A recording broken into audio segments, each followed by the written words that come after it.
From the Library of Congress in Washington, D.C.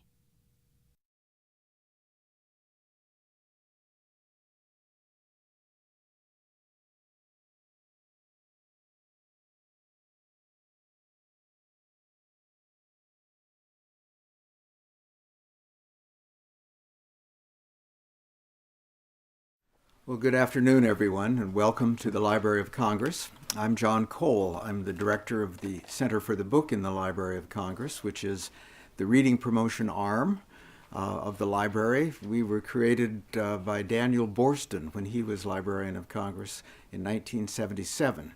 And he created the center as a public-private partnership with private support from publishers in those days who were generous. But the job of the Center for the Book is to promote books, reading, literacy, and libraries, both around the country, and as it has turned out, we have do it internationally as well. We also have state centers for the book that are in each state, plus the Virgin Islands and District of Columbia.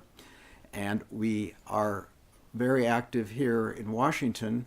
The Center for the Book is one of the major parts of the library that work on the National Book Festival, which I hope you know about. It was created in 2001 with the help of First Lady Laura Bush, and the Library of Congress now hosts it each year, this year September 21st and 22nd, and it will be on the National Mall.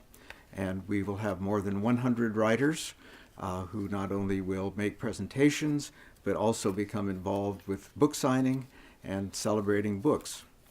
Here at the Library of Congress, these noontime talks, which we have dubbed Books and Beyond talks, are by writers and authors who have made good use of the Library of Congress's resources.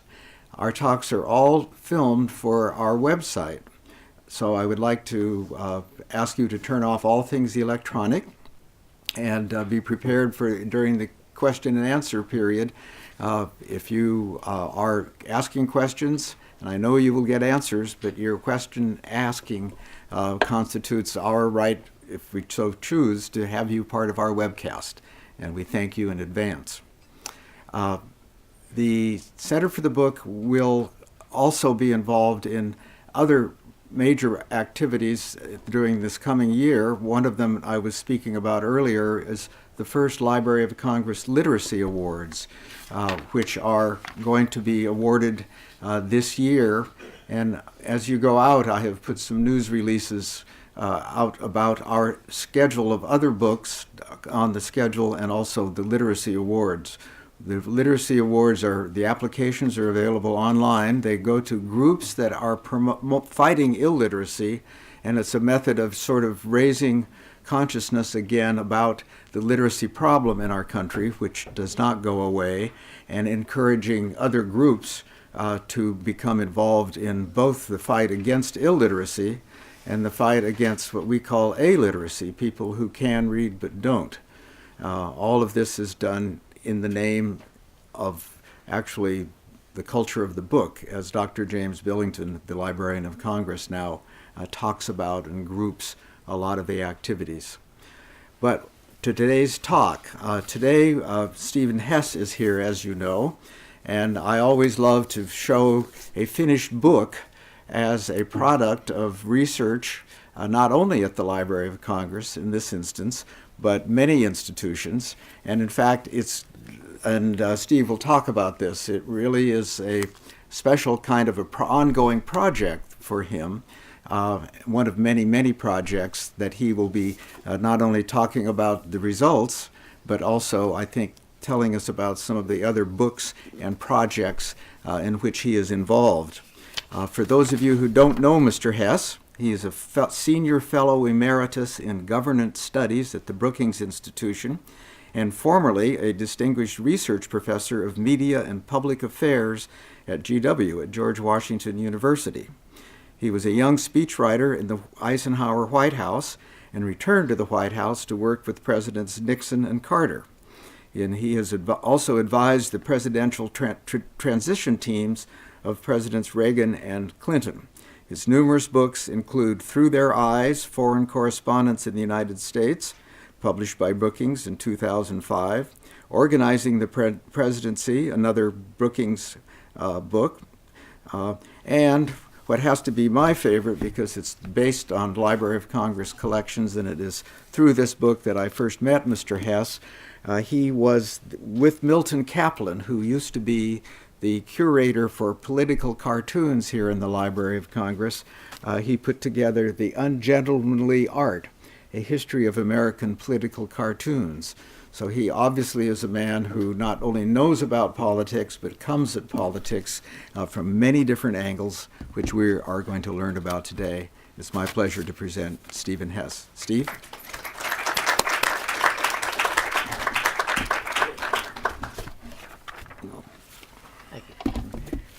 Thank you, John. It's always a pleasure to be with you, and I've always appreciated the Center for the book and its kindness to me.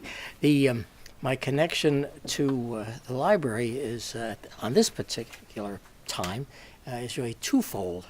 About 2 months ago, two very sturdy fellows came to my office and started to pack up all of my manuscripts, the hundreds and hundreds and hundreds of transcribed interviews with journalists that I've conducted in the last 40 years, all of the notes that I took on them to deliver to the manuscript division of the Library of Congress.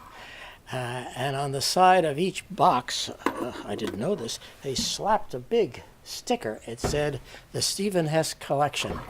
And you can't imagine the thrill of that to me, the pride of that, to know that there was something here in the Library of Congress for future researchers called the Stephen Hess Collection. The other connection to the Library of Congress, if you had the book already, you would see the dedication. The dedication says, "For my family." There are 16 of them. They're in 4 vertical lines, and they're my wife, my sons and daughters, their spouses, their children, they're my family. And if you looked in line 3, moving left to right, and you went one down, you would see Betsy Cody of the Congressional Research Service. It's right here, and she'll sign all of the dedications after the program if you would like. It says under that, it says a quote from Amos Oz, which I think many of you would appreciate and agree with. "I find the family the most mysterious and fascinating institution in the world." Now this book, Whatever Happened to the Washington Reporters, 1978, 2012, is actually the 7th book in a series that I call Newswork. And this happened, I got to Brookings in 1972. Obviously, as John said, I had been on the White House staff of several presidents, so I was expected to be their presidency person. And in 1976, I wrote a book called Organizing the Presidency, and realized that at that moment I had said everything I had to say about the presidency, wanted to say, and rather than repeat myself, I thought I'd look for another area, and decided it would be journalists and journalism in Washington. Now remember 2 things. I was not a journalist, and I was not a communications scholar. So what do you do then? Well, you have to find the literature. We all know that. And this will absolutely amaze you, given what's happened in 40 years, what you know about the literature. There wasn't any. The last serious piece on Washington journalism was a PhD dissertation from the University of Chicago in 1935. It was written by Leo Rosten, who, when he realized that it could sell only 500 copies, changed his interests and then started to write Marx Brothers movies, and also a remarkable book called The Joys of Yiddish.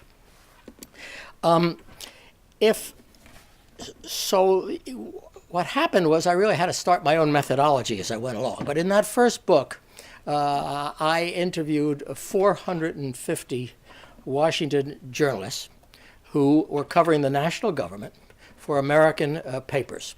and was so fascinated that I just couldn't get off the topic, and then went on to another book, which I called The Government Press Connection, in which I went inside 5 press offices, spending a year in each one: the White House, the Pentagon, the State Department, the Food and Drug Administration, the Department of Transportation, primarily looking for how press officers do their business in a rather conventional way, but kept stumbling over crises. When I was at the Department of Transportation, for example, dealing with the secretary and looking out the window, suddenly a plane, Air Florida 90, crashed into the 14th Street Bridge in the middle of the snowstorm.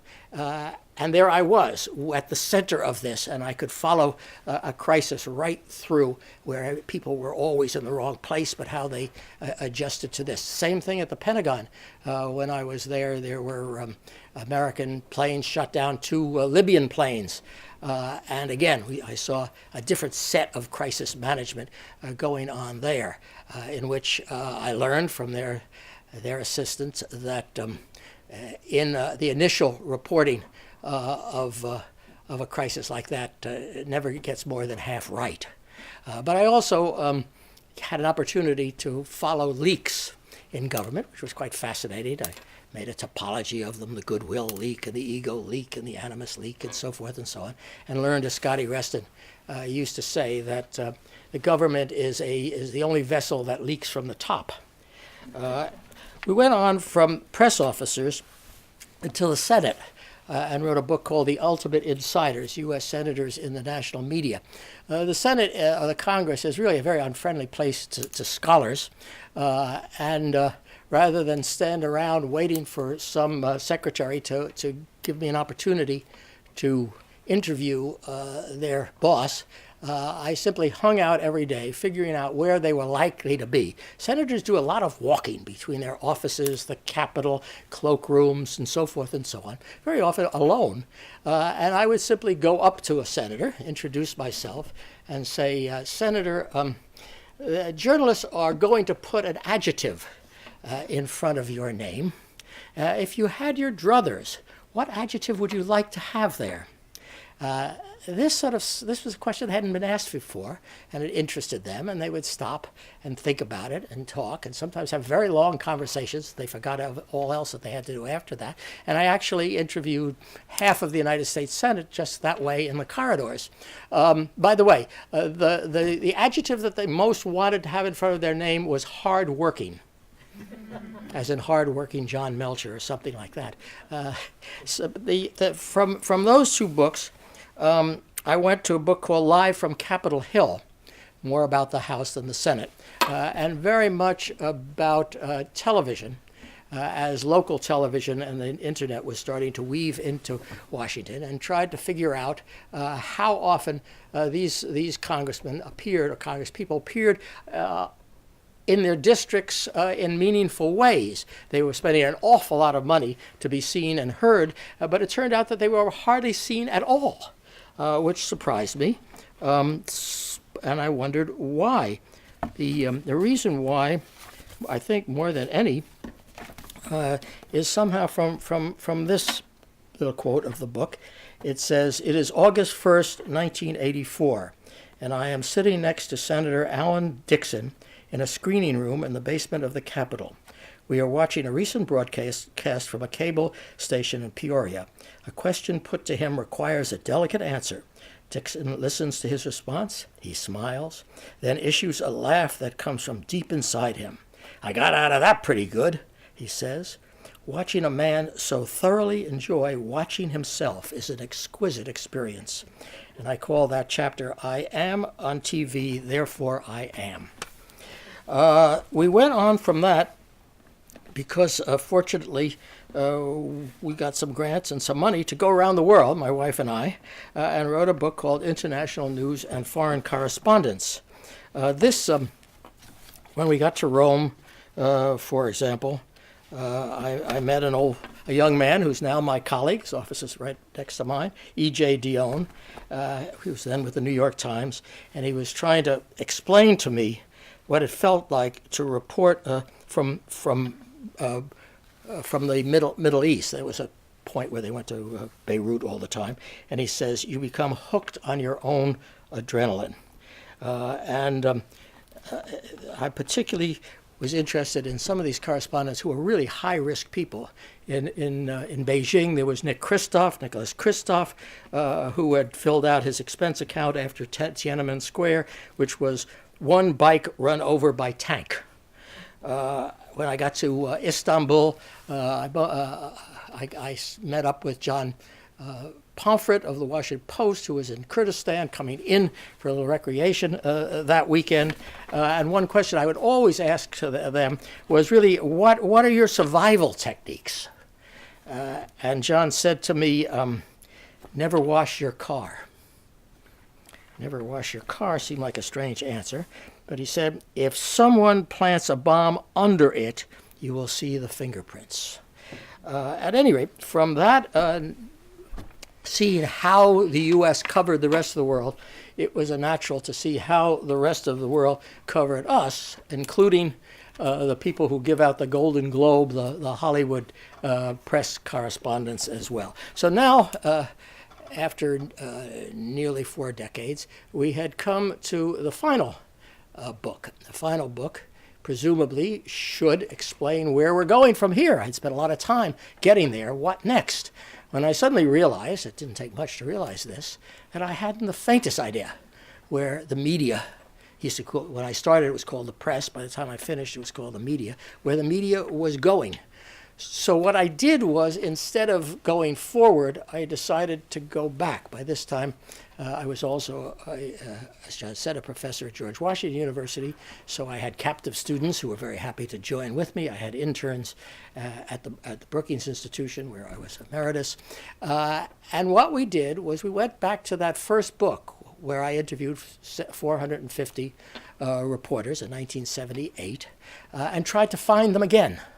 And see what had happened to them over the years. And in doing, we would create the first study of career patterns in journalism. And we found, one way or another, 90% of them. 100 were dead. We re-interviewed 283. We found them all over the world. They didn't just stay in Washington. We found them in London, in Paris, in Italy, in New Zealand, in Australia. And these are the interviews that, among others, that I'll be giving to the Library of Congress. Now, what I had to do with this material, because it wasn't like the class of 78. It wasn't like your class in college where everybody came at the same time, would leave at the same time. These were people, the only thing that held them together was at one moment in time, they were in Washington covering national government. So instead, I wrote a book that is basically 9 discrete essays and a conclusion. And the essays would be how I wanted to cut the material, whether it might be generically or by organizations and so forth. So I'll go through some of those so you get a sense of what I'm talking about. The first one is what Tom Brokaw would call the greatest generation. These were the folks who fought in World War II and came back, got the GI Bill, if they weren't already reporters, and their pattern was very simple.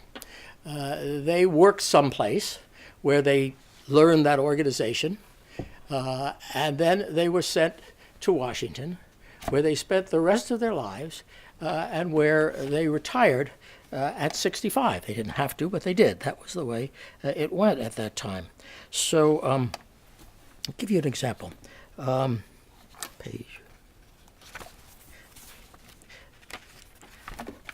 Typical case, not quite typical. This is of a man named Darwin Olafson of the Omaha World Herald.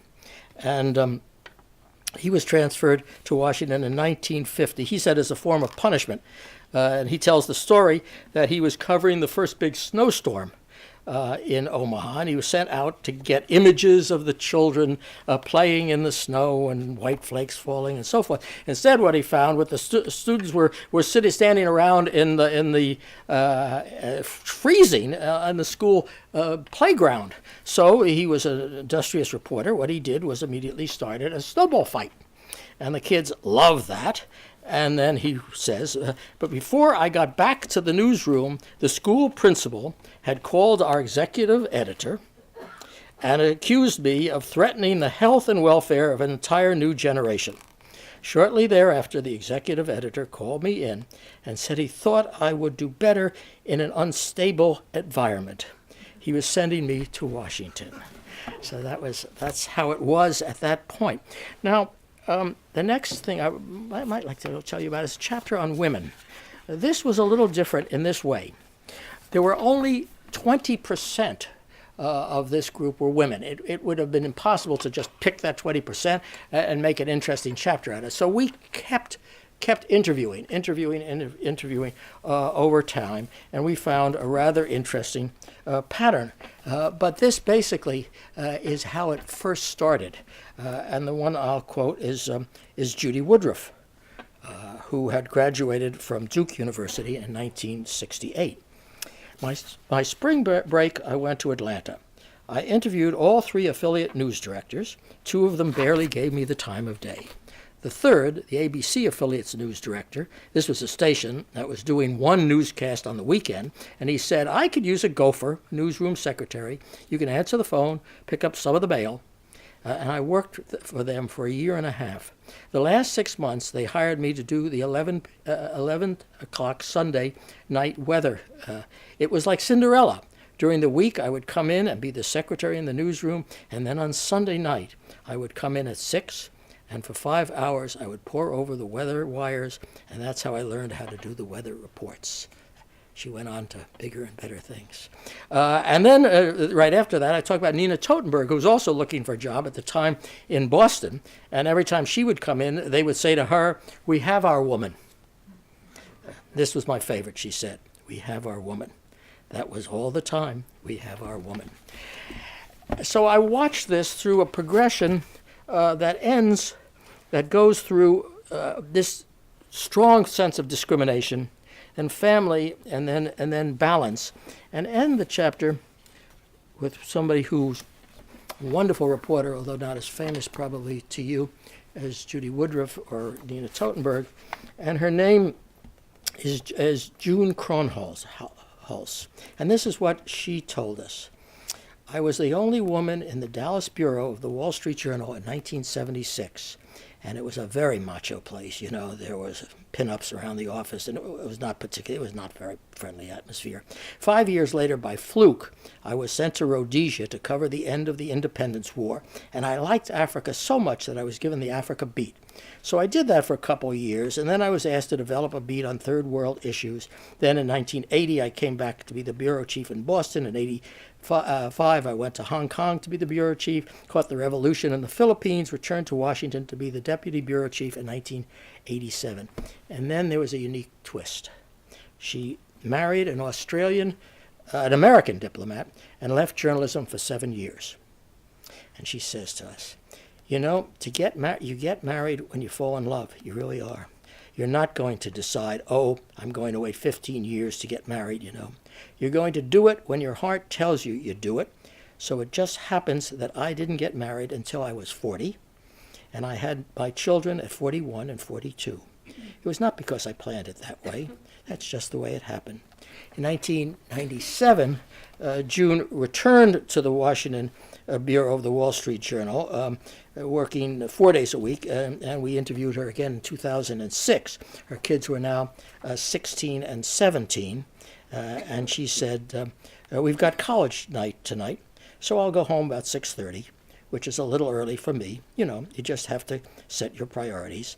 This is a fairly family-friendly place. Everybody's got kids around the same age, and no one around here will raise an eyebrow if you have to take off time to do a college tour or something like go to a kid's baseball game. Everyone recognizes that when your story's hot, you work hard at it and you don't watch the clock. And when your story cools off, you can take some time if you need it. You just do it. That's what being a woman is all about.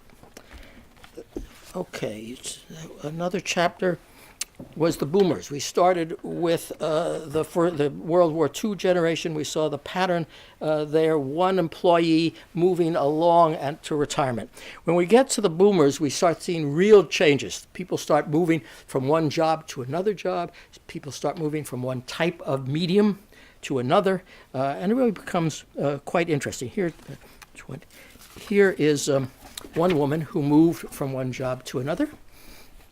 Her name is Karen Elliott House. And when we caught up with her first, she was at the Dallas Morning News. She was from Texas, had gone to the University of Texas, and when she moved to Washington in 1994. And she says, one of the stories I did that I think made the Journal want to hire me was during Watergate. There was a young man named Bud Crow, who worked at the White House, who was one of those low-level people that got in trouble and got sentenced to prison. The day he was leaving the court, I called up the White House and asked to speak to him. Of course, if you're from the Dallas Morning News, no one wants to talk to you.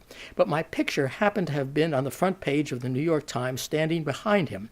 So I said to him, I'm that woman whose picture is in the paper standing behind you, and I want to talk to you about how you tell your children you're going to prison. He said, well, I don't know that I want to talk about that. And he put me off. That evening, I was driving down 17th Street, past the White House at night with my boyfriend, and I saw him walking, and I screamed, stop the car! And I got out of the car and just went up to him and said, I'm that woman who called you today, and I want to talk to you. He said, well, I'm taking my last walk around the White House. So I just started walking with him. We walked down 17th Street, down past the ellipse, around the ellipse, back up again, with me sort of quizzing him the whole time. And I mean, last walk around the White House. That's a great phrase from the beginning. Then he talked about how he used to run and then got into how his children had seen him on TV and what he was going to tell them. You know, if I do say so myself, it was a great human interest feature. The Dallas Morning News ran it. I think the Dallas bureau chief of the Wall Street Journal saw it. And anyway, I went to the Wall Street Journal at that time. By the way, Karen Elliott House ended her career as publisher of the Wall Street Journal. Another type of change, hers being job to job, within the same type of, this one is a change of media. And this person who made the change is named Lisa Myers. And Lisa Myers described what happened to her. You notice it's sort of like Studs Terkel. I bring in these stories as much as possible. The book is in the words as much as I can of the people talking to me. I never at any particular point decided that I was going to be on television. I was invited to do a couple of panels on Meet the Press and Face the Nation, which I found very nerve-wracking. In fact, I could hardly breathe.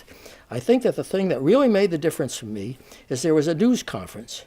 It would have been September 1980. I was covering the Carter White House for the Washington Star.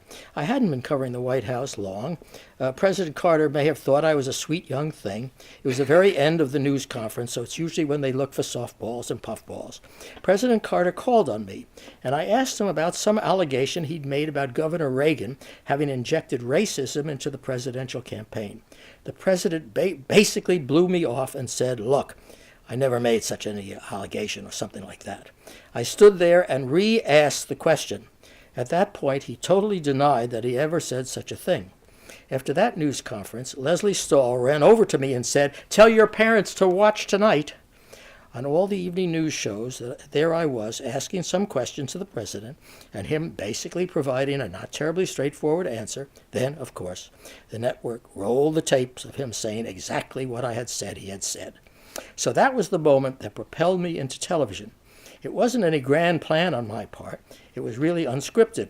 I got offers after that, but the Washington Star gave me a big raise, and I was interested in covering the Reagan White House. So I stayed there until the Star folded in 1981, and then after that I went to work for NBC. And of course, she became the network's chief investigative correspondent. After Boomers, I did a different type of chapter, which I called right place, wrong place. It was about people who unfortunately worked for the Washington Star instead of the Washington Post, who worked for the UPI rather than AP, and what really happens to them when their job changes like that. It starts with a woman I was very fond of, named Roberta Hornick Draper, and she said she'd never forget the day. Aside from my husband's death, the day the Washington Star folded was the worst day of my life. I had no notice. My boss called at 6 a.m. to tell me so I wouldn't hear it on the radio. So I walked into the kitchen and made myself a Manhattan. I thought, how many times do you have a death in the family? It was intense. I had been there since 1957. I started out as a copy boy. It was a wonderful place to work, even though it was conservative because they gave reporters absolute free rein.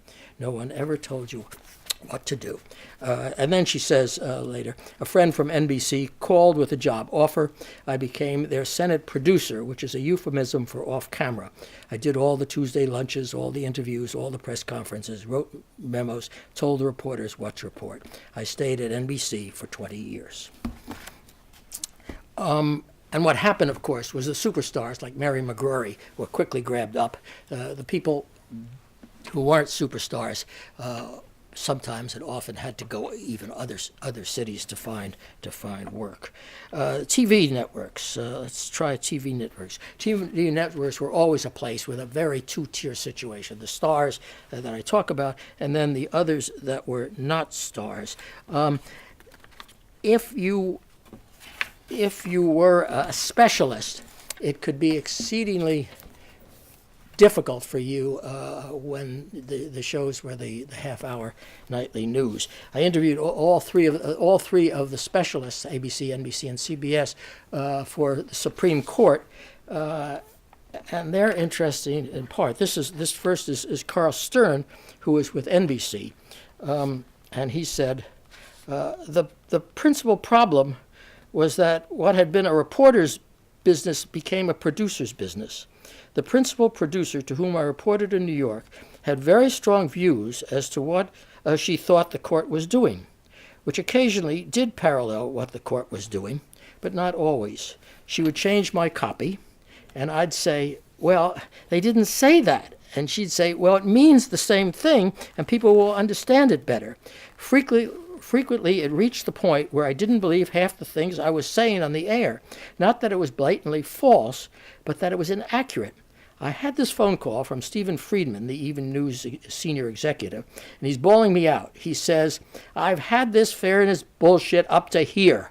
What matters is not whether we're fair in this story or fair in that story. What matters is whether we're fair overall. Now I ask you, as a rational human being, how you get to be fair overall. It's sort of like the guy with 1 foot in boiling water and 1 foot in the ice. On average, is he comfortable?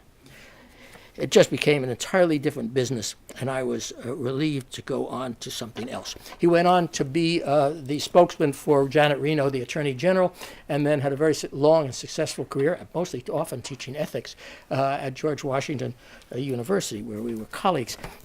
The other person, sort of interesting, because you get the same sort of thing, was Fred Graham, who was with CBS. All three of these were people who were covering, by the way, were lawyers themselves. Fred Graham had come from the New York Times. CBS changed. They brought in 2 executives from Los Angeles, Van Goren Sauter and Ed Joyce, to run the news division. And they had this idea that news should be what they called infotainment, a mixture of information and entertainment. And Sauter had a concept that he calls moments. And he said, the way to engage the viewer is for you to find out in every story a poignant moment in which someone is involved in the story, discovers a tear-filled moment, a happy moment, anything, an emotional moment, and that moment, as a part of the story, will build your news viewership and your ratings will go up. The problem was that what was one person's moment might not be another person's moment. So as at CBS, we lost the definition of news. Now, there was another part that was sort of special to being a television correspondent, even more than a print correspondent, I think. And that was the ability to be at the right time, be at the right place at the right time. And this was 39. Let's see.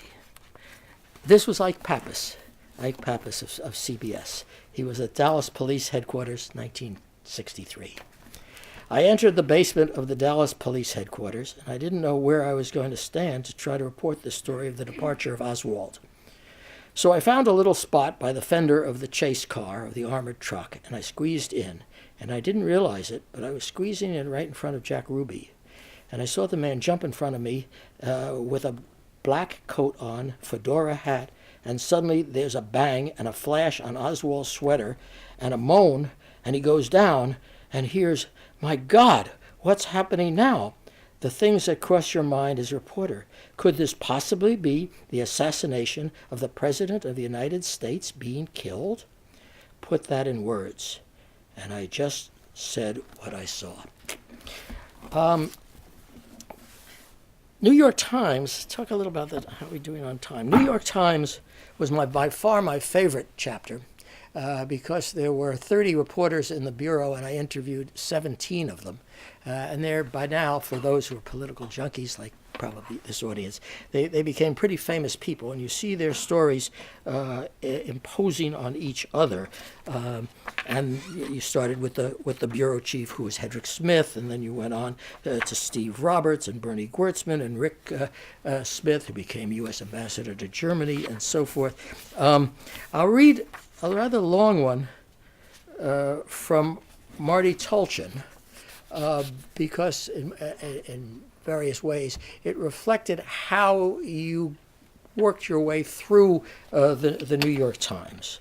And he said, I got a Bachelor of Law degree, and then I was in the service for 2 years, and I came out and took a VA course called How to Get a Job, the burden of which was to go for something that you're really interested in. So I wrote 110 editors and got 6 interviews and 4 job offers in 1954. What I was offered was copyboy jobs and mailroom jobs, and I took the one at the New York Times.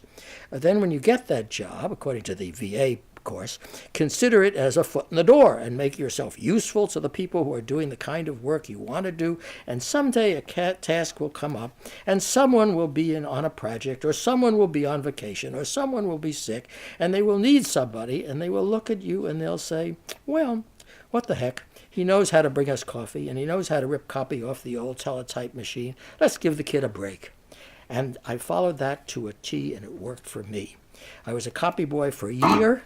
At that time, if you weren't promoted after a year, you were expected to resign, but I was promoted, not to a reporter, but to news clerk, which meant I did a little writing, but basically I was still a gopher, and after 6 months I was promoted to news assistant at the United Nations Bureau, and then 3 years later, start to finish, I was promoted to reporter. My first reporting job was on the women's page, which in those days was food, fashions, furnishings, and family, and I was family, reporting on the economics of aging. After 5 years of that, Abe Rosenthal came in as the Metropolitan editor, and he persuaded me to join the news staff. Since I had only done features, I had a lot of difficulty with deadlines. So they put me on night rewrite, which meant 7 at night till 3 in the morning, days off middle of the week. After about 2 years of that, I was brought down to cover health at hospitals, in which capacity I wrote a series that led to a few arrests, a few convictions, after which I was sent to City Hall as bureau chief, after which I did politics in general in New York, and then I was transferred to Washington. So I came to Washington in 1973 as a regional reporter, because as Abe said, in those days you couldn't get there from here. The Washington Bureau had its own hierarchy and was constantly at war with New York and hired its own people. And so the only way I could get to Washington was as the regional reporter, which meant that I covered New York, Connecticut, and New Jersey congressional delegations. I did that for about 2 years, 2.5 years, and then they asked me if I would like to be a congressional correspondent working for the Washington Bureau. I said, sure, I'll do that. Now, everything's going very nice for him. And then he said, I left the Times because a New York financier asked me to start a newspaper to cover Capitol Hill. I turned him down several times, and he kept coming back. Finally, I told the financier, yes, I'm interested. Took 6 months to get them to give me what I wanted, which basically was a piece of the action. I would not do it unless I had an equity interest in this. I had spent my life as a reporter. I had almost zero managerial experience. I had to find an office. I had to find a printer and a distributor, and then I had to hire personnel. The hardest thing was hiring an advertising staff because I didn't know anything about advertising. It was really quite harrowing. People tell me the two things about a startup. You never work harder, and you'll never have more fun. And in both cases, that's been true. I was then 66 years old when I started The Hill. Everybody know the magazine, the newspaper, The Hill. A time when, by rights, I should have been in a nursing home, right? It took 3 years before we made a profit. We launched it in September of '94 and just lost $100,000 that year. The next year we lost a lot of money, about $800,000, but the third year we made a modest profit, about $200,000, and now it really is a cash cow. It's raking in multi-millions of dollars. That's the story of Marty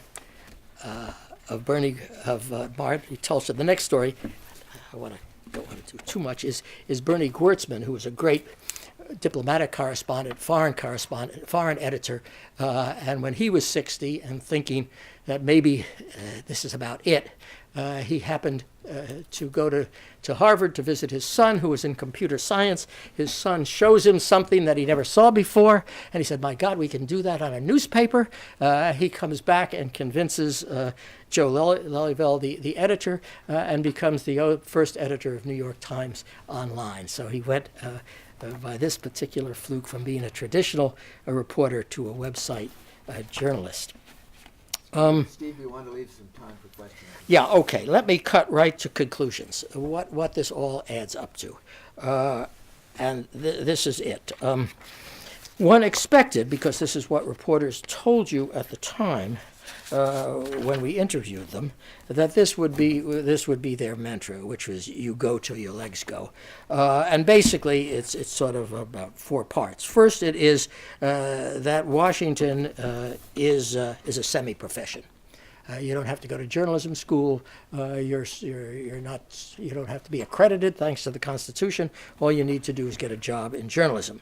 Then journalism is poorly paid, which is all right if you're young, not so good if you're getting older and have a family.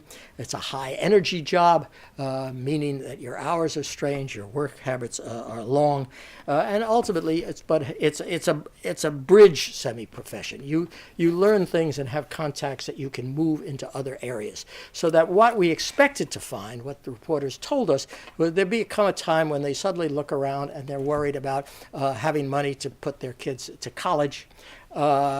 And so they find higher paid jobs in public relations and other things. So we go into great detail on what jobs they find and so forth and so on. What happened, of course, was exactly the reverse of that. And when we broke this all down, counted them one by one from the beginning of their careers, even before they got to Washington, until they finally ended, we found that there were 13% who were the dropouts, 23% who were the transitional journalists, the ones I just described, that went on to something else in sort of mid-career, and 64% were lifers, journalists for life, 30 years, 40 years, even 50 years. That simply wasn't the way it was expected to be. And why was that? Well, there are various reasons that we did. But first of all, you start with the proposition that these people absolutely love being journalists. I never saw anything like that in their response. I mean, most people talk about having fun after you leave the office. These people had their fun in the office. And okay, they're in this, and why can they stay in this? Well, journalism wasn't quite as ill paid as perhaps we thought, and got a little well paid. And in Washington, like if you're covering New York for Wall Street or Hollywood, you could make some money freelancing on the side. But there was another reason that we all understand, and it's not just journalism. Over this period of time, women went into the job market, big time. And who do you marry? You marry someone like you. If you're a college graduate, you marry another college graduate. You looked around, and suddenly you had two professionals, two upper middle class types of people, and you didn't have to leave this job you love, because between your salary and your spouse's salary, usually your wife's salary, but not necessarily, you could stay in journalism. These are the folks that I call trophy husbands. And indeed, they did stay in journalism, and happily.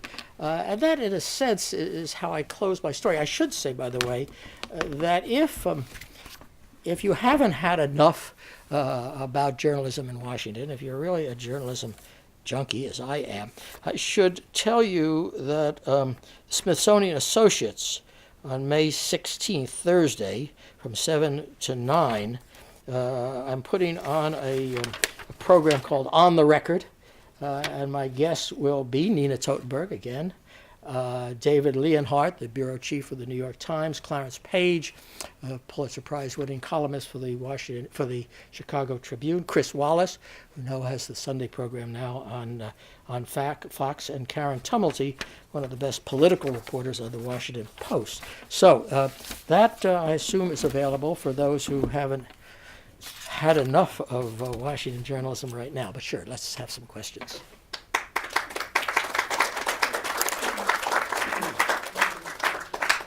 I'm a little blinded by the light. No questions? Oh, good. I can just sign books and go home. Yes, there is one way in the back. It's wonderful. I'm James. I'm from Georgetown, and I was wondering if you are planning to write a book about American journalists who are reporting overseas, for example, covering an area that is increasingly more complicated and important to America's future. Well, what I did, I'm sorry, was I going to go back to covering reporters, particularly foreign correspondents, or particularly in a section of the world, and of course there have been many studies have been done that way. I start with the proposition, I'm out of the business. This is my 7th and final volume. As I told some friends that I haven't seen in a very long time here, my next book will actually be on Moynihan in the Nixon White House, because Moynihan was, in 1969, the assistant to the president, a very odd combination, a liberal advisor to a conservative president, and I happen to be the deputy assistant to the president, basically his chief of staff. So it's an unusual story of these two people from different sides of the political fence who meet, like each other, and ultimately Moynihan convinces the president to put forward what was the most liberal, progressive piece of social legislation, at least since Medicare. So that's where I'm going, and there's a limit to how many things I will go. My story on foreign correspondence, which is part this going around the world and talking to people like Nick Kristof and John Pomfret and Bob Simon in Israel and so forth, was to add it all up. And some of the troubling, some of my computations were disturbing. Where we were covering it, what we were covering, mostly crises. The crisis went away and we weren't any longer interested in that part of the world. Our language facilities were not good. They had gotten better in a place like Russia because we had been in conflict with them for so long. When that died out, they were not any good in terms of Arabic, for example. So it was a very discouraging picture of the system, not of the men and women who were foreign correspondents. And again, there it was very interesting covering the women, because this was a place that women broke in big time because they could go places that men didn't want to go. They were willing to go places that men didn't want to go. They could get in their Geo and drive to Venezuela, and find a war, that sort of thing. And that was very interesting. So that was it. The story of how the rest of the world covered us was really quite different. Again, I watched the coverage move from New York, where it had originally been with the UN and Wall Street, to Washington, and it was very heavy. And if they were here long enough to cover a presidential election, they did get a chance to see the rest of the country, at least Iowa and New Hampshire and South Carolina, that sort of thing. But they had their gaps too. They were big on Washington and not very big on Des Moines unless they had to be.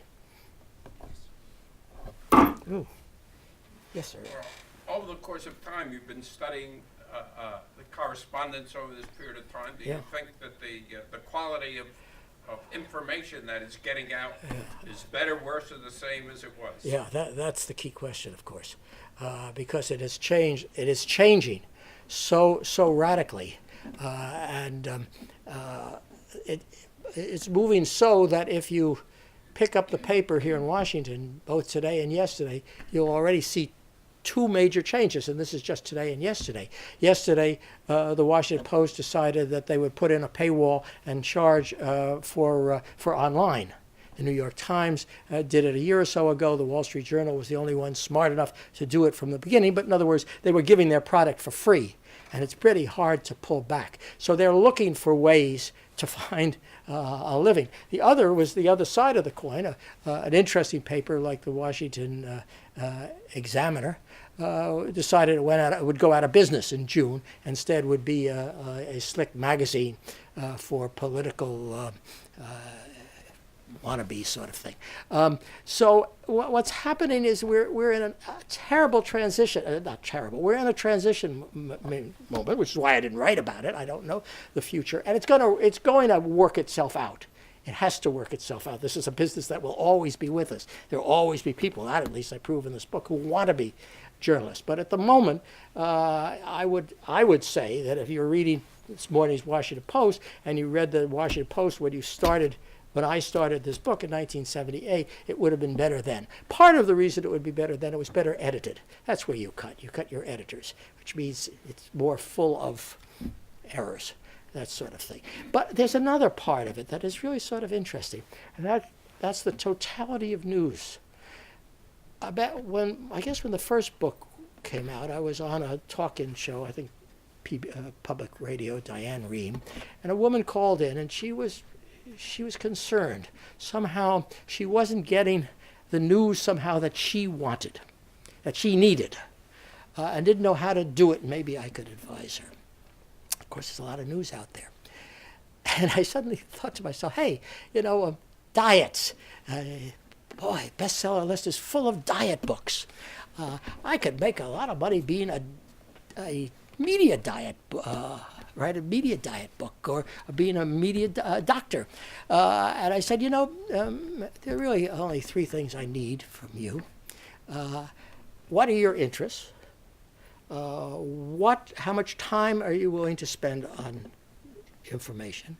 And how much you're willing to spend? If I know those three things, I can write a diet for you because it's all out there. Remember, this was a long time ago. Today, not only is it all out there, but there are people who actually do this. You can set your own diet. One of my interests, of course, is the media. When I turn on my computer in the morning, I have two aggregators that are just telling me all of the media stories from two different angles that appeared yesterday. I have another that tells me the headlines of the major sources, and then they're on and on and on. I have another that tells me what are the stories in the Middle East that are going on, and so forth. So we have moved to that state. Now again, it goes back to the initial question of there's no editor of that. I don't know. I can't judge the quality of some of the news I'm getting, and we're going to have to come around to a system that cares about the filter, that cares about getting from the raw material to the consumer. Thank you very much. Thank you, Steve. Well, I want to thank Stephen Hess for sharing not only the stories behind all of his books, but also showing us a little bit of why he is such an astute observer of the American political scene. It was really an enjoyable presentation, and now you'll have a chance to talk with him a little more at the book signing, which will be just outside the foyer, where you can also get copies of books, purchase copies of the books. And thank you for joining us, and let's give our speaker another hand. This has been a presentation of the Library of Congress. Visit us at loc.gov.